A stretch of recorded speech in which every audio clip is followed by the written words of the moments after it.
It's crazy how little we valued our own life, thinking that like we're just gonna have this short life, we're gonna live for deployments, and then I'm not gonna worry about anything down the road.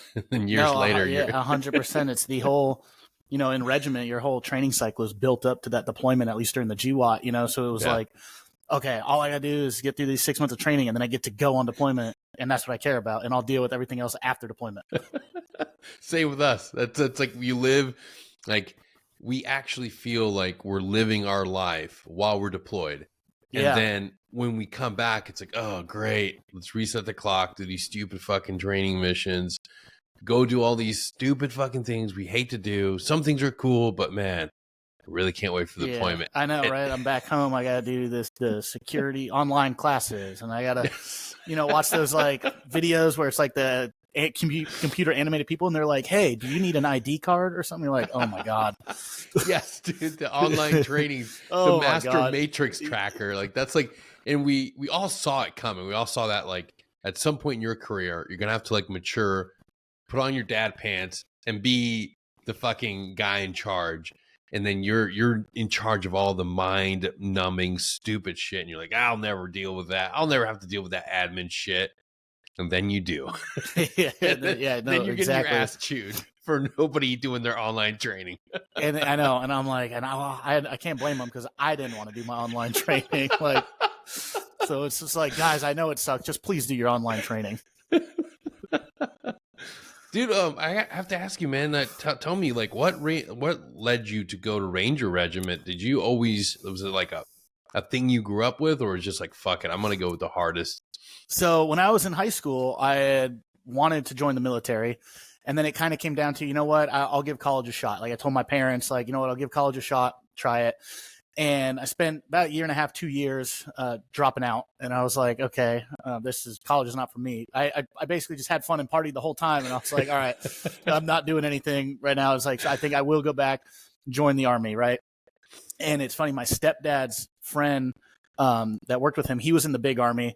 So he took me out one day and just told me about the military. And he was like, if you're going to join, go in the Ranger Regiment. And I knew about the Ranger Regiment and what it was. And I was like, okay. And he's like, trust me, man, you're going to get the best gear, the best missions. You're going to do all this stuff. He's like, basically, you're going to get to do everything a Navy SEAL does, but you don't have to swim. I was like, and I suck at swimming to this day. I'm still like, everyone's like, are you a good swimmer? And I'm like, I mean, I don't drown.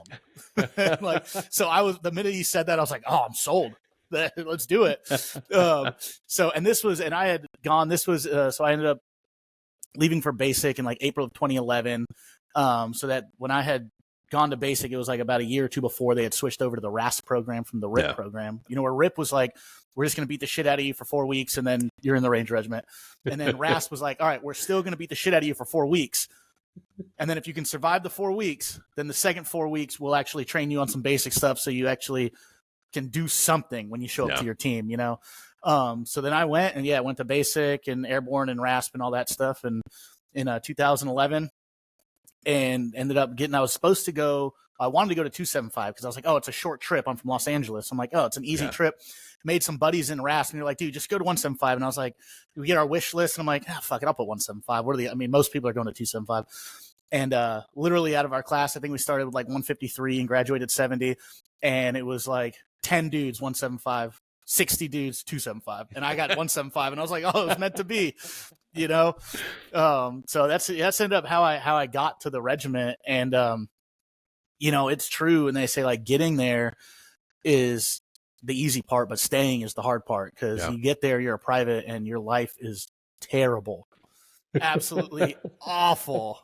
Like you are just scum of the earth. You know what I mean? But it's one of those things where like, and then as you progress, you like look back and you realize like every single leader you had was in that same position at one point. It's just that rite of passage you go through. And it's honestly like it's funny because you're a private, you're a scum piece of shit, like can't do anything right. But at the same time, your leaders are basically just seeing if you can hang, see if you can be, can you get through that resolve and actually stay with it, keep doing your job, keep doing this, and just be trusted, essentially. You know what I mean? Can you just be trusted? Okay, cool. And then as you progress, you realize it's just part of that process, because at the end of the day, you're still going to go out on target. And then when you get back, you're going to be treated like dog shit in the ready room, treated like dog shit, and it's just part of that process though. But they basically are like, hey, it's a rite of passage. You do your time. You know what I mean? Could you have the resolve to stick with it, suck it up, get through it? Yes. Okay, good. Then, you're one of us. Yeah, absolutely. It's funny. I had a friend when I decided to go to selection, it was right after an Iraq deployment, and back then it was like the year-long trips. Yeah, where it's like, say goodbye to your life, say goodbye to everything and we're just gonna throw you in the desert for a year. And you come back and you're like, after experiencing combat with the 82nd and having some really good leaders and some really piss poor leaders, it's that you do that for a year and you're like, okay, I'm going to go over to this side. I see these Green Berets. They're fucking crushing it. And everybody's a solid dude. And they treat you better. Like, fuck this. And a lot of us, it was like a mass exodus. Like the first guy that went was like Moses. Everybody just went and followed him. And once you make it there, you're like, all right, I fucking made it. And it's just the same thing. It's like you have to show up. And then you're right back at the very bottom. And you're a brand new fucking dude. You're the FNG, dude, every time. Yeah. Congratulations, make the Q course. Get your ass in there and scrub the toilets. It's like, all right. Yep. Right. And it's funny because I was like 22 when I went through Raspen. I was like, and I'm thinking like, oh my God, like I'm 22 years old and I'm in here, but even though you think like in the real world, you're like, I'm 18, I'm 22, I'm a man, I know what I'm doing. And then you get to the military, and my first squad leader was maybe 11 months older than I was. And he was already in E5 with like 5 deployments. And I was a 22, 23-year-old private. And he's one of those squared away fucking best leaders I've ever met in my entire life. And it was like, it was crazy to me how I was like, dude, we are almost the same age. And this dude has probably lived 1,000 more lives than I have at this point. Yeah. And like the things he's done and seen and where he at in his life and maturity level is so beyond where I am, because I wanted to party and go to college and, be young and fun. And he was like, no, I'm doing this right at 17 and that's it. So dude, it was funny. We were like the same age, but he was light years ahead of life. Yeah. Yeah. I ran into the same situation because you expect everybody to like have the same baseline. You're like, okay, like I'm not coming off the street. I'm not somebody that hasn't, I've been in the military. I've been in the 82nd. I've had some life experience, but then you meet some individuals that have been there since they were like, they went to selection early to like, as soon as they fucking could. They got their private experience in conventional army and they fucking jettisoned that. And then you see them, it's like, oh, this is a whole caliber motherfucker. This is a whole different beast. This dude's just been fucking crushing life professionally. And it's also like the understanding of like, okay, this is different. This is a profession. This isn't just guys on the summer or like 2-year pump. This is a career that's a lifestyle. And it sometimes gets us in trouble because you don't have a lot of different outlets to get out of a lot of the stress you're going through. But you see these guys and you're like, you start seeing, and it's like, okay, superheroes are fucking real. These guys are fucking legit. And then you pick up those behaviors. It's like, hey, I'm living for this fucking deployment. Like, don't fuck up my training. Don't do anything to fuck up this team's fucking projected deployment and looking good on the boards, because you better be squared the fuck away, because you're part of this element. Like, we're fucking going to go to the best mission. We're going to get the best fucking training.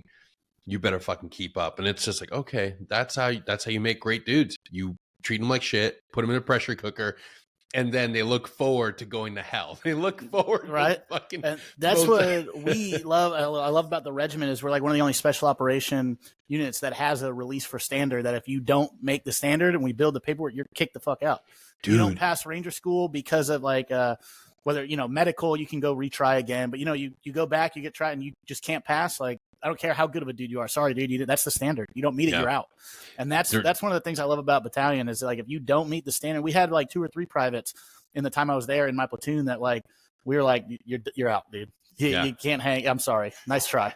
Dude, and even there's all the stories from a lot of friends that I had that came from regiment where it's like, you fuck up that much, just that fucking much, or innocent circumstances, but still it's like, hey, motherfucker, sorry, but not sorry. And they get like the worst story I heard, and it's like, Fort Hood's a piece of shit. Like, I don't know. I don't care anybody who's out there, but like just hearing this individual, and I've shared his story a little bit before, but like the moment he found out, it was like being torn apart from a family. And then they're like, you're going to Fort Hood. And just like, my life was over. They sent me to hell and I had to claw my way back. And like, he did everything he could to go to selection, to get selected, to get out of there, to get back into a place where there were standards, where there was a greater calling. Because, hey, the military is not the same. Like, I hate to say it. It seems really horrible. It's not the same experience everywhere you go. I've seen places where it's like a 9 to 5, where people aren't held to a standard, where people don't like have that spirit of like, I'm of service and I'm doing something of great importance. And it's just like, fuck, like this feels like not even National Guard or reserves. This feels like you're working at a shift. Oh yeah, 100%. It's not like you go to a school that has like big Army and special operations together, like your I think it's now BLC. I think it used to be WLC and SLC and all that. And you're literally be like, what the fuck? Like, this is not okay. Like, you're in the military. This is not okay. You have like, I'm sorry, but not sorry. It's like, there's no reason. You're in the military. You need to be taped. You can't pass a PT test. You can't do that. Like, you have to ask. You can't write an essay. Like, you can't give a brief of any kind. And without spell check, without this, and that stuff would drive me wild. And I don't know if it's just from the way I was raised or battalion, where like little tiny things that are easily correctable are what piss me off the most when people don't do them. Yeah. Like if it's a major mistake and you learn from it, it's like, dude, shit happens. I get it. But if it's like an easily correct, you didn't proofread your presentation, you didn't do like that kind of stuff, drives me up a wall, because that's an effort issue. Yeah. That's not a a tactical, we tried something, it didn't work failure. That's just a lack of effort issue. Yeah. And that's what drives me. It still does to this day, is like, oh dude, man. You walked right into one of the things we're going to talk about. Ladies and gentlemen, welcome Alex Aguilar to the podcast. Alex, I found you on social media, and what I wanted to do with this season is talk more about mentorship, our transition, successes, failures, and being able to share our authentic stories and how we navigated the difficult, the good, and the indifferent for the next guys coming out the bat. And what you just talked about is something that's important, because when we get out in the civilian world, a lot of people think that it's like, oh, I can leave all that stuff behind. No, that attention to detail, that small attention to detail that you cultivated, that I cultivated, that all of our brothers cultivated, and doing the layouts, doing the PCCs, PCIs. When we get out in the civilian world, people don't value that. We don't see that. And it's like, okay, now I can mentor somebody in like the small things. The small fucking things matter. And when people like, when you see it happen around you, it stands, and it's like, oh wait, like that attention to detail, like being proud of what you do, being proud of your work. Like I see that's like a diminishing light. Like it's going away in the world, man. It is, and it'll be like, even in the fire service or something, it'll be like on a scene and be like, oh, we're all out of this. And it's like, what did we check this morning? No. What the hell do you expect? Like, what's the old saying? Christ. What's that old saying? They say like, you can't expect what you don't inspect. So it's like, yes. So it'll be like, oh, I assumed it'd be in there. Well, it's not. Like, except you can't make them do fucking burpees there's no corrective action like that, or there's none of that, and unfortunately it was like talking about like in the corporate world, someone mess up, you can't tell someone to beat their fucking face to the floor. They'd be like, oh, what? Or like, look at you like you're crazy and you're going to HR, like. So the hard thing, I think, for military guys, especially like if they transition and they take a leadership role in some organization, is how do they motivate their team? Yeah, having to use different tactics than they use in the military. You know what I mean? You have to change your verbiage. You have to change your physical, your tone, your physicality. All that stuff has to be applied differently, because we're in the military. We're so used to like, you're a hard charger, I'm knife handing, and I'm telling like, this is it, and that's it, and people are cool with that. Like, but you get out to the real world and you can't do that. People get offended, their feelings get hurt, this and that. And as much as we want to complain of like, society needs to just harden up, they're soft and this and that, at the same time, as a good leader, we have to just recognize that's the way it is, adapt our training style to that, to still get the most out of a team, no matter what organization you go to. Yeah.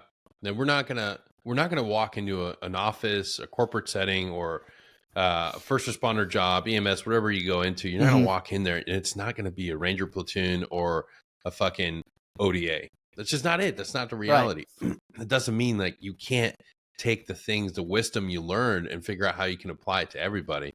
Because man, like we make great leaders and we're great assets to individuals, and people are figuring it out, and they're headhunting and marketing specifically for guys like us. And it's like, you can miss out on an opportunity if you don't realize that you have to shift, that you can't walk in, like you said, you can't just be like, beat your fucking face, dude. Like, you look sloppy, get down, do some push-ups. Exactly. You can't do that anymore, you know? And one of the lessons I try and like when we have recruits in our fire academy and stuff like that, and I'm teaching them, is I always refer to them and refer back to when I was in the Ranger Regiment, what made the Rangers so much better than the big army is, at the end of the day, the mission was the same. It's still battle drill 6, battle drill 1 alpha. It doesn't matter. It's still the same battle drill, but in the regiment, we're just masters of the fundamentals. So we can execute quicker and smoother doing the exact same thing, and it makes us more efficient. So if I relay that to the guys, you know, we're doing drills on getting people out of windows, getting people, all that. And I said, we can become masters of the fundamentals. We're going to be good at our jobs. And if we're, you know, if we're going to be masters of the fundamentals, we're going to be smooth. If we're smooth, we're fast, and we're fast, we'll save lives. And it all goes hand in hand. But if we just try and gloss over and do it fancy and rush through, it's not going to work. Do the small little things correct every time, and that'll create big incremental steps in your process, you know? Yeah. And I want to ask you, when you decided it was your time to go, what was that experience? What was your transition like? So when I joined, it was like, all right, are there things I want to get out of this and things I want to do? You know, I wanted to deploy. I wanted to, you know, my first team leader, I get to the regiment and he asked like, okay, why'd you join the army? You know, I wanted to serve my country. I want to be a part of something. And he said, but why do you want to be in the regiment? Like what? And I was like, well, to be completely honest, I just figured this was probably going to be my best position to actually shoot someone in the face legally. And he was like, and he laughed. He's like, all right, fair enough. I'm good with that. You know, so I got it looking back when it was time when I was talking with my wife, and it was like my second enlistment was up. So I was at 6 years, and I was like, okay, if I stay, it was like, hey, stay.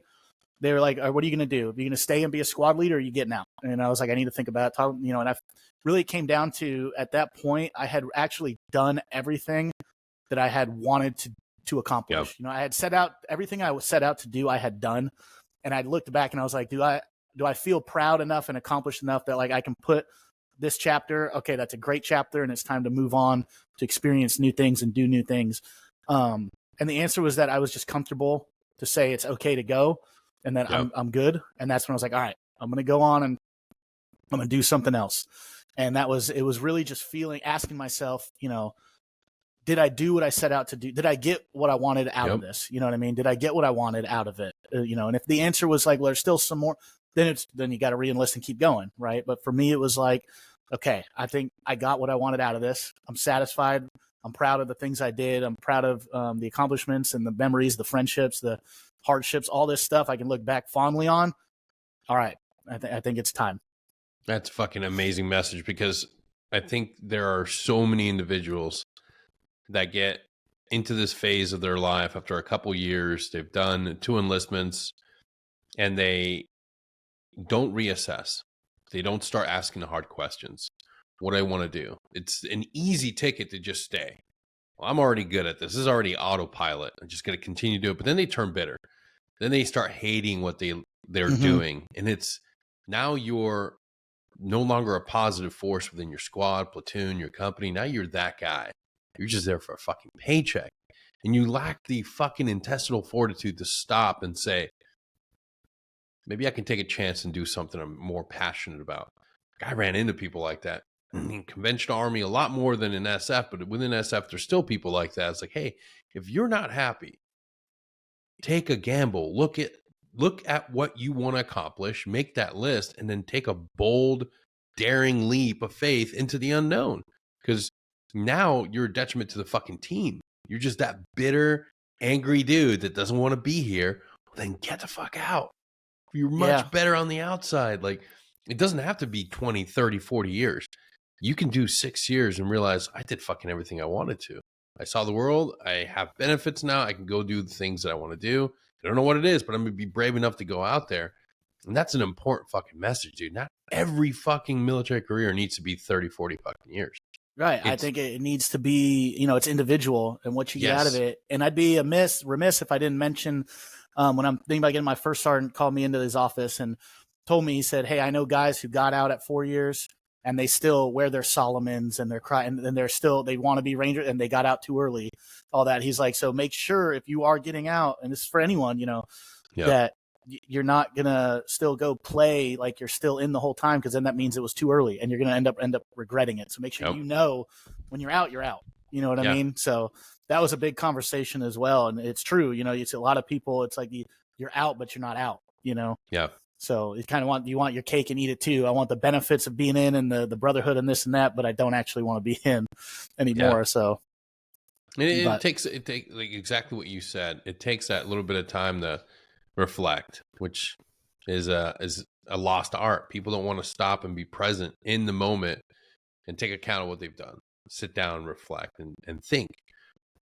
Did I do everything I wanted to do? Did I go to all the places? Could I have gone to become first sergeant? Is that something I want to do? Nope, I don't want to do that shit. I don't want to do the admin shit. I don't want to do any of the fucking personnel management shit. I did all the adventurous stuff. I got the great fucking awesome memories. It's time to fucking go. And then go.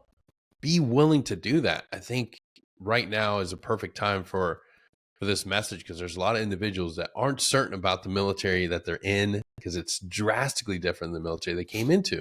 It is, yeah. Especially if you came in the middle of the GWAT, and now it's so hit or miss or intermittent, you know what I mean? So we had a guy on my last deployment. He was a private in another company, but we were on the same bird flying overseas. And he's like, "Dude, I'm going to write a book and it's going to be called How I Missed the War." And I'm like dying, and it's just like, it is what it is, it's, you don't get for, it's not up to us on the ground, how long we're doing what or where, Dude, it's not, we don't control it. Experiences may vary. I had the same thing. A dude showed up to the team, like right after we got back from our last deployment in 2020. He's like, "Man, I can't wait to Afghanistan." I'm like, "Bro, you ain't going to Afghanistan." "What do you mean, Chief?" I'm like, "That shit's done." That is like over. It was like a few months later at the fall of Afghanistan. And I'm like, "Hey, man, like, I don't know what to tell you." That's brutal. Yeah, exactly. Yeah. And, I was lucky enough that the way it worked out, I was in like the line company, and then I was in the recce for 2 years, back in the line for 2 more. So I actually caught a deployment every single training cycle. So I was there for 6, and I did 6 full deployments. And the other, like my original platoon, ended up, when they started downsizing, when I'm in the recce, missed out on deployment. So I actually caught if I had stayed in that the whole time, I would have missed 2 that really were like profound. And I had amazing experiences on doing that whole recce thing and experiencing so much more of like more of a JSOC thing than just the regiment, and being like, holy cow, there's a lot to this that you don't see, but it was for like, that goes back to looking back on, did you get everything you wanted out of it? And I was like, dude, I was lucky enough. I caught 6 deployments in 6 years. Cause in the Ranger Regiment, we just would rotate first bat, second bat, third bat. So you'd do like 4 months, 4 months gone, 8 months home, 4 months gone, 8 months home. You just rotate through like that. And I was like, I was one of the lucky few to get 6 and 6 at that time, from 2011 to 2017. So that just lent again, thinking, I was like, all right, I got lucky on that. I got everything I wanted to do, and it just lent back to that credo of, all right, I'm proud of this. That was a good time. Yeah. So in those deployments, like a lot of people don't realize, like, unless you have friends in Ranger Regiment, the pace is brutal, man. The pace is fucking brutal. If you don't mind me asking, how old are you? I'm 34. 34. If you put another 34-year-old, they're gonna look so much younger, so vibrant. I know. Have you seen that old photo from that guy from World War II? And he's like a 17-year-old kid in 1918, 4 years later, and he looks like he's 40. And it just talks about it. It's true, all that war, and just but even now in the GWAT, it's not the same type of war, but just the pace, the toll you're putting on your body, the mental toll, the emotional toll. Sometimes it does add up. You know what I mean? It takes a lot out of guys. Yeah, it's not an easy life. It's fun, it's adventurous, but there's a lot of TBI and a lot of cartilage missing in every one of us. Oh yeah. I'm looking at my second shoulder surgery this year. Oh, fuck. Knees, back, all that stuff. And it goes back to like those, you think about those guys when they're older and they have a lot of injuries from playing football in the NFL, and they're like, would you ever trade it in? They're like, not a minute of it. Yeah, It's no. the same thing. You know, they're like, oh, your body's broken down. Don't you wish it? I'd be like, nope, wouldn't have done anything different. Don't care. It's true.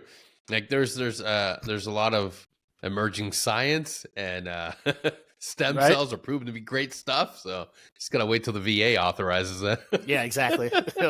In 30 years. It's more like 50.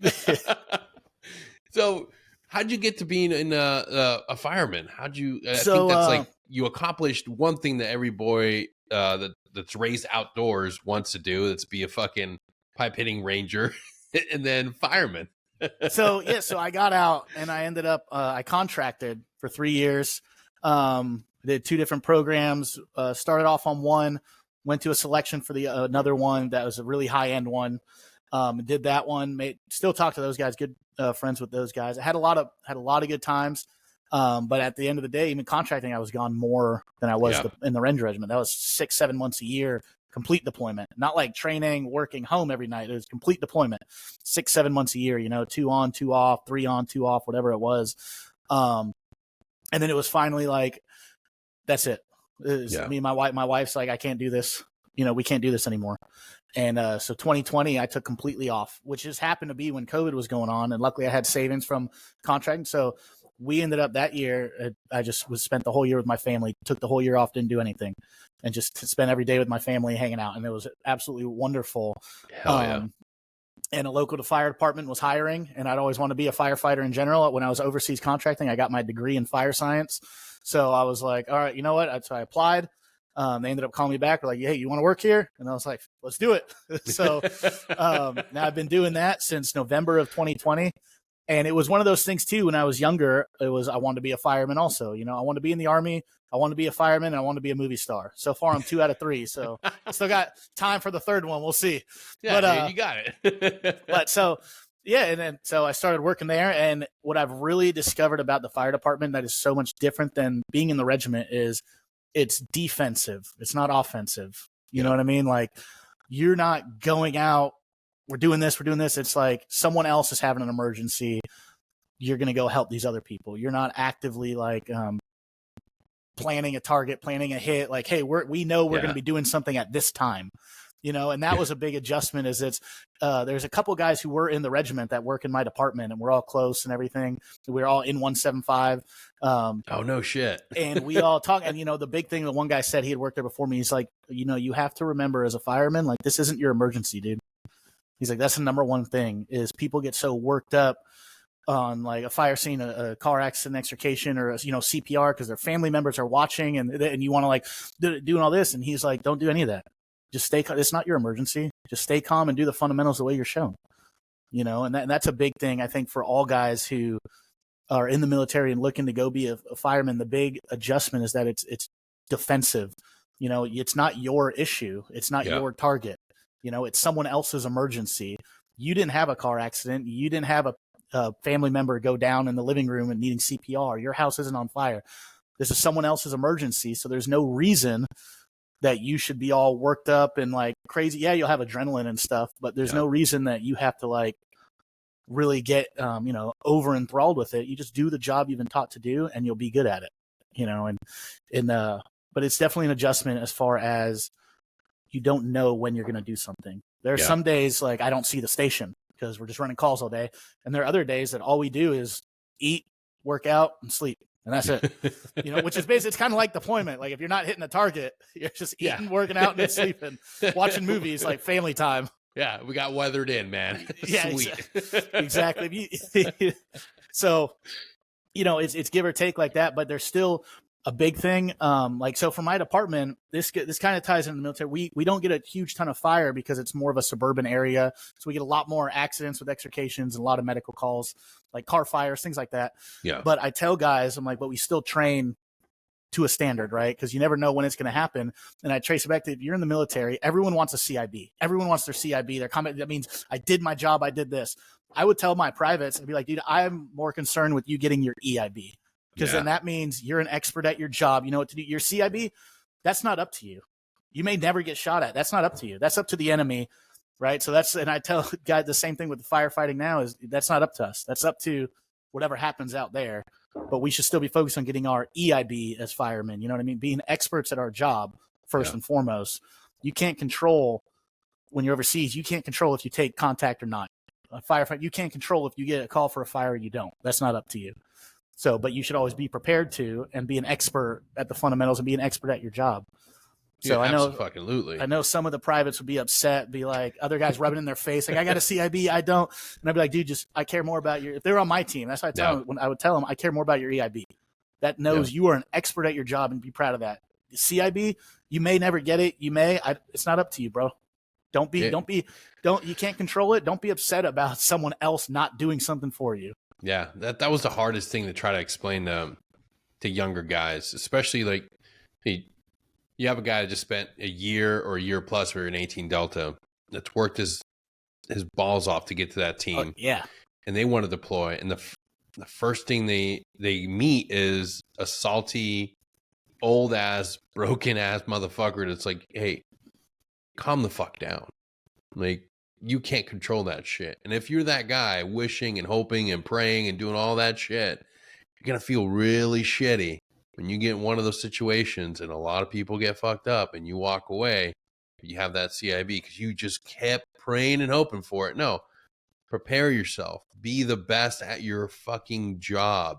And then if that situation presents itself, you're going to fucking do everything the best of your abilities. Don't go fucking wishing and praying for something that's fucking, that never leads you down a road that you want to be in. Like, you want to be able to do your job. That's where you should put your fucking focus on, being able to do your job.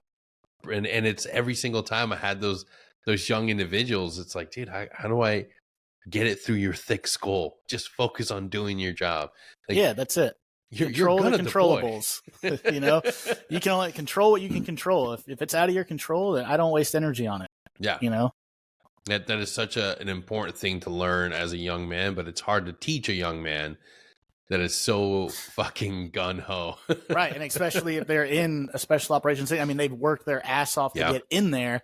So they're pulling, pitbull, they're charging at the bit, trying to do whatever. It's like you're reining them in and be like, all right, bud, just calm it down a little bit.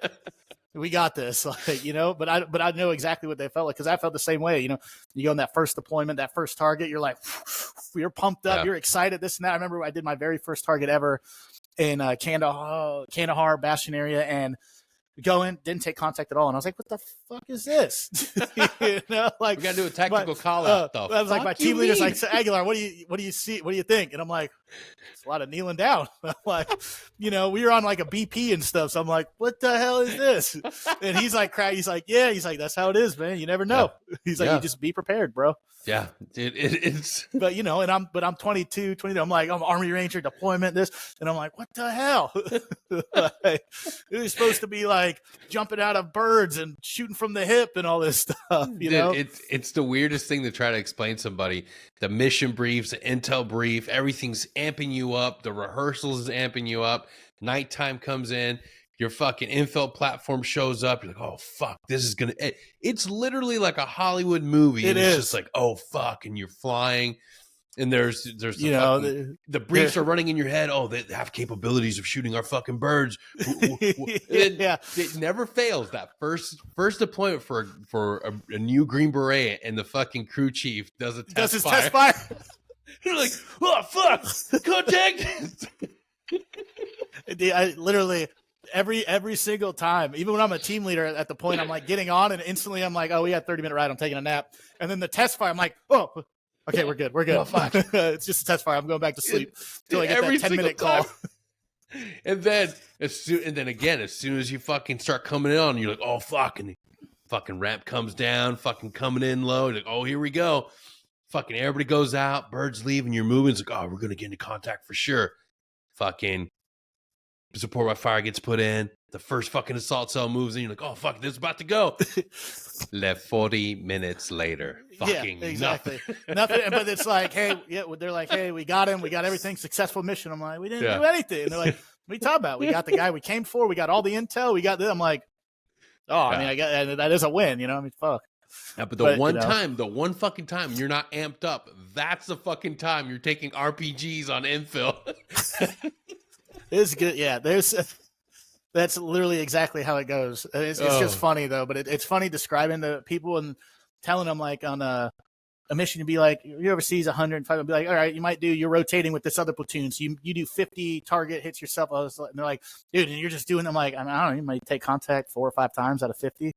They're like, what? And I'm like, and even on those ones, you might not even be in it. It might be the squad over there. And they're like, hey, on containment, and they, drop 2 dudes at the courtyard. And that's it. It's over. That's it. You're like, so it's like you might not even be involved in it. But, Yeah. It's hard to explain to civilian friends because, they see Hollywood. They see everything that gets pumped through movies and TV shows. But the reality, it's just like any other dangerous fucking job. Some days it's just a lot of preparation and a lot of focus, and you're going there and then you ride back and then you're like, okay, that's good.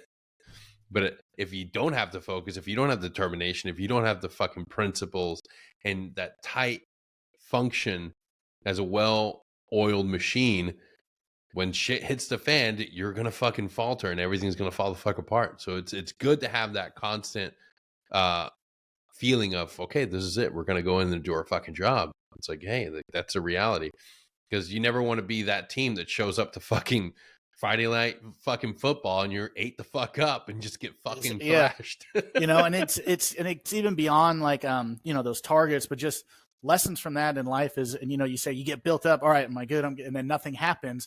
But if you really reflect and ask yourself, like, okay, honestly, if something did happen, how do I feel about it where I was? Yeah. Was I comfortable with my position? Do I feel like I was prepared enough to do what I had to do? And I don't care if you're in the regiment, you're in the corporate world, firefighting, police officer, a dog trainer, whatever it is, you know what I mean? Yeah. Was I prepared that if I had to do something, could I have done it successfully, effectively, quickly, safely? The answer is yes. And I'm like, all right, then I can trust my training and I can trust what I'm doing and I can keep it going. The answer was no. Then I have to reflect. Was it the training? Was it, my own lack of preparation?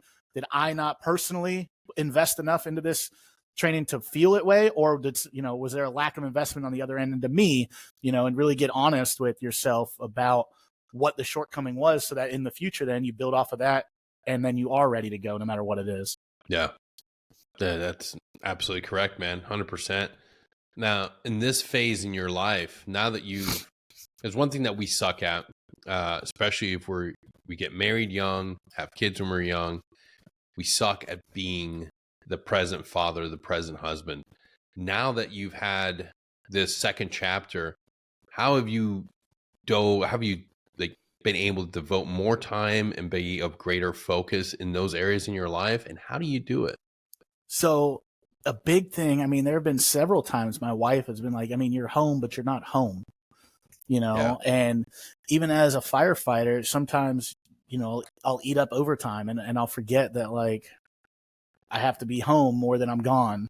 And it comes to remembering that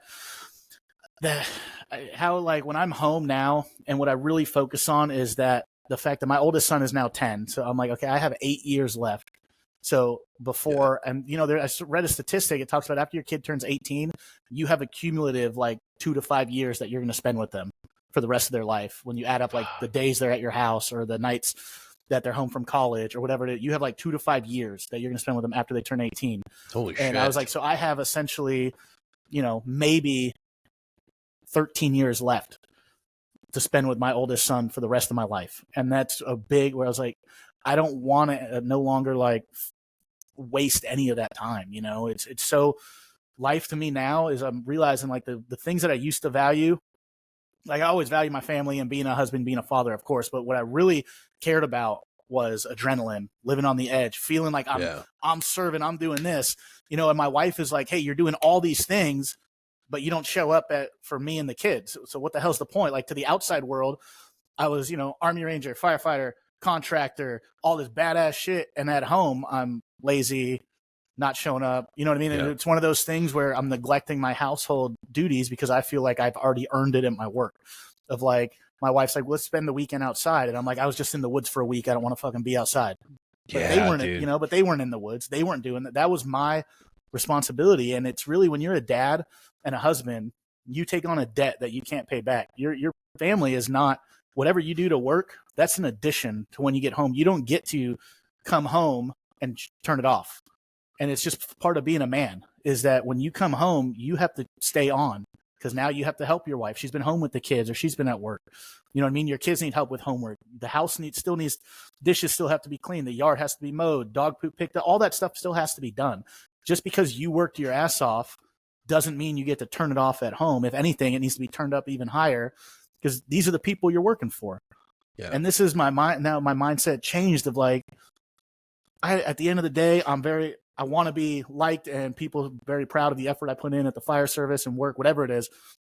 But the real, fans and the real value I want is my family to know, to be thankful for my presence, thankful that I'm home, and willing to ask me for help, and know that they can come to me and that I'm a sturdy presence.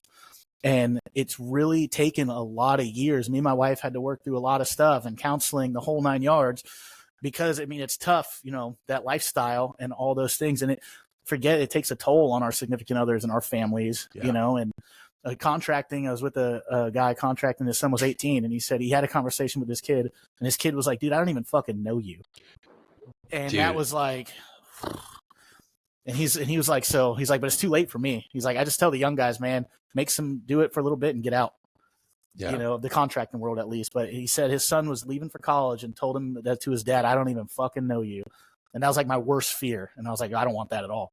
I want my son to be my best friend the way my dad is my best friend now, Yeah. And so the big thing is it doesn't get to turn off when you're home. No matter what you're doing, when you come home from a deployment, if you're working a 9 to 5 fire, 24-hour shift at the fire station, you don't get to turn it off. You got to help out at the house.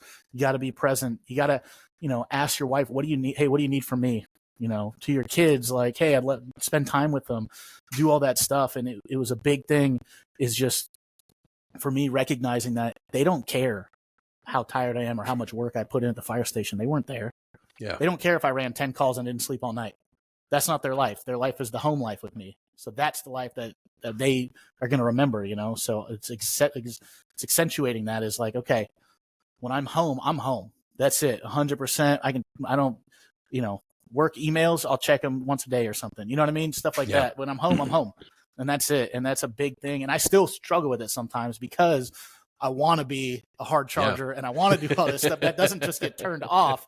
Yeah. But it's kind of like I can turn the volume down, like, absolutely. And that's the thing. People tend to think that, it just, I flip a switch and then I'll just completely be over those behaviors. Like, no, there's beauty in the work. You got to fall in love with the work. You got to fall in love with the fact that you'll catch yourself being like, I got to turn this shit off. I'm not going to look at my phone. I'm not going to look at this fucking text message I got. Like, I've gotten to a place where I used to feel guilty, because like once you become a leader in an organization, you put on that role and you're like, okay, I'm going to always be chief. If somebody reaches out to me, I got to always pick up the phone. No, I don't. And it hit me hard when I realized, like, there's like, my wife is downstairs right next to me, and I'm trying to solve somebody else's fucking problem. Like, no, absolutely not. No, because I would tell them, hey, prioritize your family. So why am I not prioritizing mine? Fuck that. You can fucking wait. You can wait. It's not an emergency. If it's an emergency, you call Alex, call 911. He'll get you. Not me. Because right now, like, my wife has to be a priority. Exactly. Because they go through so fucking much to support us. They're the ones that are fucking there. We tend to think that it's like our friends, our teammates, they're amazing. They're wonderful. They're going to be great dudes that we're going to always rely on. But who's the one at the hospital when you're hurt? Who's the one that's going to pick you up when you fall down, when you have issues? Your fucking wife, your kids, the family that you live with at home. You got to prioritize them. And after a career, even if it's a short career in the military, they've dealt with a lot of shit, and we owe it to them. And it always blows my mind when guys don't realize, and especially when they realize it too late. They're like, oh, fuck, she picked up the kids, they left. Like, yeah, of course. You don't prioritize your fucking family. You got to put them first. And, it's like you talked about, like, well, I'm a leader now. I'm in charge of these guys, this and that. And we forget that, like, our family, like, that's your main team. That's who you're Yeah. a real team leader for, your wife and kids. You know what I mean? So that's the team. You are a team leader. Yeah. You know, you're cultivating success out of your team. You're getting personal investment out of your team into your vision for your family and where it's going, you know? Yeah. But if we don't actively cultivate that because we're busy building the work teams, then our home team is going to suffer. Yeah. I think one of the other things that guys, and I'm glad you mentioned that story about your friend, a lot of guys that finally transition that next chapter in life, they're building back that relationship with their kids at a deficit. Mm-hmm. How did you revitalize your relationship with your little ones? What are some things that you did to kind of be that full-time role model dad now that you're able to be there 100%? It's mostly just being, I mean, it's just the time. It's being home, you know, like this is not, me and my wife, we were adding it up. My oldest kid for the first, 7 years of his life, I really only spent 3 years with him. Oof. So, and it adds up and you don't realize it at the time because of what you're doing and all that. So it's just time, you know what I mean? Is I'm like, all right, well, they deserve my time. And that's the biggest thing is ensuring that, give them time and that their hobbies, whether like, so my oldest son, my two oldest, they love fishing. To me, I'm like, dude, this is like watching paint dry. Like, I'm like, holy shit. But if they're my sons are telling me like, look at this lure, I got to listen and I got to learn about this lure, or I may hate it. You know what I mean? It's finding like, I have to place an emphasis on their hobbies to let them know that their hobbies are important. You know, and thank God also some of their hobbies are baseball. That I can do. So I'm like, hell yeah, we're good. But the perfect example is the fishing. And my wife knows I can't stand fishing and I'll text her the whole time, this miserable. But if my kid's like, look at this, then it's like fully invested. My eyes are looking at what he's talking about. You know what I mean?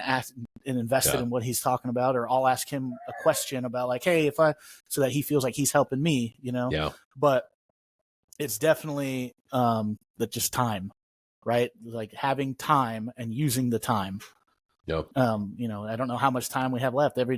Something could happen tomorrow to you or whatever. So why I don't want to feel like I wasted that time. And there are definitely moments that I tell my wife, they're like, laying in bed or something. I'll be like, I should have done this differently. I should have done that.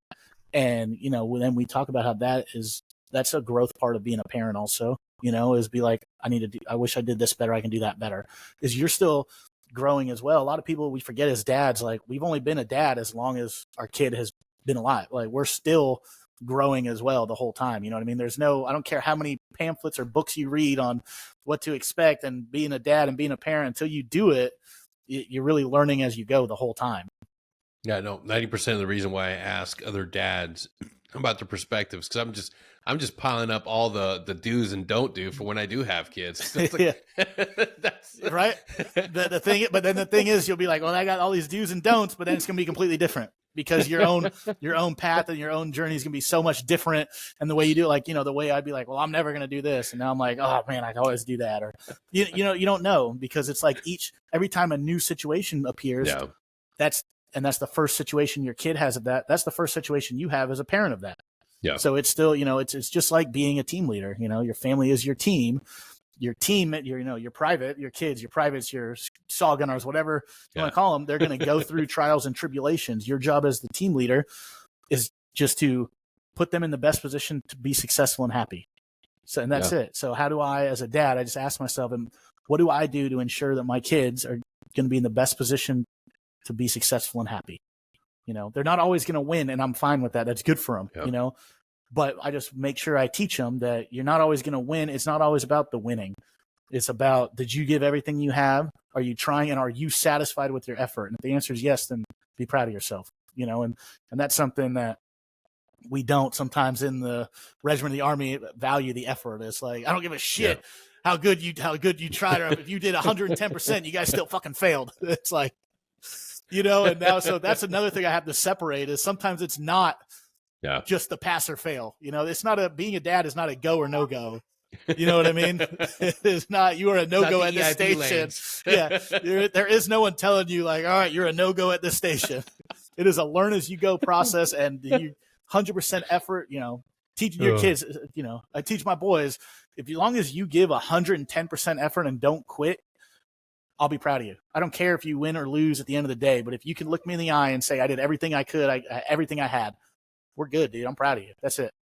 No matter what it is, And lastly, before I let you off, Yeah, what are your top 10 pieces of advice that you would give any service member as they're transitioning in relations to employment, life, or any other advice that you would have? So for anyone getting out, I would tell them the biggest thing, honestly, is have a plan. And that doesn't mean have a job lined up. It doesn't. It just means have a plan. Whether that's, hey, I'm going to go move back home for 3 months while I do X, Y, and Z. And then at that point, I have this lined up and that line. Whatever it is, you need to have a plan, because so many guys and girls get out without a like strict plan in place, and they end up floating aimlessly. And the next thing you know, it's been 18 months and they don't have a purpose anymore, because you're missing the camaraderie, you're missing the brotherhood, you're missing being a part of something where like you were valued, like you had purpose. You know what I mean? And if you don't have an active plan, you just kind of float off into the ether. Mm-hmm. And all of a sudden you wake up one day and you're like, what am I doing with my life? I'm not doing anything. I don't know what. And then it's almost like you've gone so far, you don't know what to do, because you've been out for so long. Have a plan. You don't need a job lined up. You don't need a 6-figure this lined up. You don't need any of that lined up. You just need to have an active plan for the first 6 to 8 months to make sure that you stay squared away. Have a routine. Yes. A routine is huge. So many guys, you get out, structure and routine is huge in the military, right? Like you do the same thing every single day, and it lends to a structure that you feel comfortable in. Have a structure. Wake up at the same time every day. Go to the gym at the same time. Whatever it is you're doing, have a plan, have a daily winning routine to fall back on, so that when shit does go awry, hey, I can just jump back onto my routine. I know it'll ground myself and I can keep going. Stay in contact with the people you were in with. I don't care if they're still in or they're out. It don't matter, dude. Those friendships that you made, especially with the people you deployed with, like the guys that I went on target with, I was privates with, we grew up through the ranks together. You know what I mean? I still talk to those guys, and I met them in 2011. And we still active, and most of them are all out. One's a firefighter in New York. One lives in San Diego. Doesn't matter. Still talk to them. Yeah. You know what I mean? So stay in contact with those people, because they know they went through the same thing. They got out. Maybe they got out before you. Hey, what did you do when this happened? You know what I mean? Don't be afraid to ask questions of people who got out, people who are still in. Ask anyone. You know what I mean? A lot of times it's like we're afraid because of, we're taught, to figure it out, fucking tough it out, figure it out. You'll be all right. If you don't know the answer to something, just ask a question. And it doesn't matter who you ask the question to. You could ask your dad, your mom, your cousin, anyone that you think might have insight on a situation. Just ask them. You know what I mean? Like, I can't tell you how many times in the civilian world I've gotten ahead because I just was like, he might know better about this than I am. I'm just going to ask. And people, and that's the thing about the civilian world to the military, is no one in the civilian world is like, what are you, a fucking idiot? Like, you know what I mean? They're like, how do you not know that? You don't know how to figure that out? Go. What are you talking about? You know what I mean? Like, in the civilian world, you ask like, hey, I'm having trouble with this. What would you do? What recommend for this? People they'll tell you. Yeah. Right. Like, find professional people. They'll tell you. They don't mind sharing with you. And finally, I would say have a greater purpose. Right. So you're going to lose that purpose in the military, your value of who you are, your identity, or so to speak. You're going to have to rediscover your identity all over again. You know what I mean? But you need to have a greater purpose for your life than just what's in front of you. Like, what is your long term? Like, what is your real? What do you want out of your life and your existence as you're going through this human experience? What do you want out of it? Do you want? Okay, I want money. It's like, well, why do you want money? Do you want the freedom from it? Do you want no debt from you need to find a deeper purpose. I want wealth and abundance. In what way? You may already have it. Rediscover what it is. It's just a big thing is you need a deep sense of purpose and identity. And you really have to dig deep to find out what that identity is going to be. Cause you have to it's like a chameleon or, a lizard shedding its skin. Like, you're going to have to shed some skin to really rebuild your identity and who you're going to be for the rest of your life. I'll always be an Army Ranger forever. You know what I mean? That's always going to be a part of my life. But at the same time, that's not going to be the only identifying factor for the rest of my life. I'm going to be so much more than that. I'm going to take all the lessons I learned from being in the Ranger Regiment and apply it to being a man and just, a father, a husband, a member of a leader in society. How do I contribute to my society, whether it's, minimal, maximal, local, global, it doesn't matter.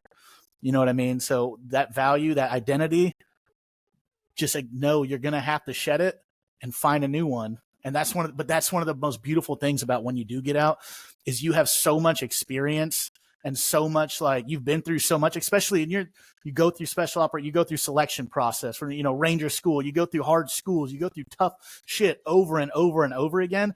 You can do hard things. When things get tough, you can just put your head down and go, and you're going to be okay. And take that with you. When shit gets tough in the civilian world, you're going to be okay. I promise you, as long as you just keep going, you're okay. A setback, I tell guys, because I help coach guys now on like fitness, mindset, discipline, things like that, is that a setback only sets you back if you let it at the end of the day. Everyone's going to get setbacks. It's up to you whether it's a speed bump or a brick wall. How you approach it is going to basically determine if you're going to get stuck or keep moving. Absolutely right. And it's, people don't understand how valuable that mindset is. And we got it through blood, sweat, and tears in our soft background. Our job in the military helped us cultivate that. And that makes us extremely, extremely high employable. It makes us sought after individuals. Like coaching and being able to give back to people through mentorship. That's something that we can train others. We just have to be willing to continue developing that once we get out, because we can lose that. Right. Like, it's really easy. It never stops. You never stop being a student, always learning. You know what I mean? I guarantee you there's someone out there who knows more than you. And that's it. That's what I tell myself. It's like, oh, I'm feeling pretty good about this, or I know a lot about this. I guarantee you someone out there knows more than me, or I tell other guys like, hey, this is tough, or I'm struggling. I don't, if you find that identity and that purpose, this is what I want out of life. It's daunting. It's tough. I'm like, dude, if you want it, there are people already living it who are less talented than you. The people are already living your dream life with much less talent than you, because they just didn't take no for an answer, and they used discipline and tenacity and just kept going and going and going, So you tell guy, you can have the dream life, whatever your dream life is, it's possible. You can live it as soon as you want, as long as you start picturing your dream self or your ideal who you are. And then all the decisions you make on a daily basis, make them as that person. Would that person say yes or no to this? That's what I'm going to do. Yeah. And it's about focusing on the day-to-day achievements you have to put in and do, rather than just focus on that big goal. Like, you can want to lose weight and be fit and just fantasize about how great you'll look. But if you're not doing the work every single fucking day, you're never going to get there. Right. Exactly. It's, I always tell it's just like in the military, you have your 5 meter target, your 25 meter, your 100 meter, right? Our 100 meter target, that's our final goal. That's where I want to get, but I'm not going to get there unless I take out the 5 meter target first. Yep. And then over time, those 5 meters add up, and all of a sudden you're at 50, 70, 80, 90, and then you're at your 100. And then you form a new 5, 25, and 100. You know what I mean? Yeah, man. Dude, Alex, thank you so much for being here today. Thank you. I appreciate the time, brother. Absolutely, dude. Do you have a website we can plug, put out there? So everything I do through Instagram. My handle's, Alex Aguilar _TRM. The Revived Man, that is my company I started, my coaching program for fitness, mindset, nutrition, also for public speaking, writing, all that stuff. But I do everything through Instagram. You hit the links on my Instagram page. It has applications for coaching. It has my one-off special operations selection prep fitness program, ebooks, all that stuff. It's all located right inside of that link. Hell yeah. We'll put that in the episode description. So just scroll on down, click on it, and connect with Alex and get on your way to being a better, more motivated individual. Alex, again, thank you so much, bro. Anytime you want to come on and talk, I'm going to be releasing this under our Team Room Chats series. Just unfiltered, unscripted, just fucking soft professionals telling it to you straight. Thank you so much for being here. I hope you enjoyed it. I did. And thank you. We'll see you next time, everybody. Oh, yeah. Appreciate it, brother. Take it easy. We'll see you. Thanks.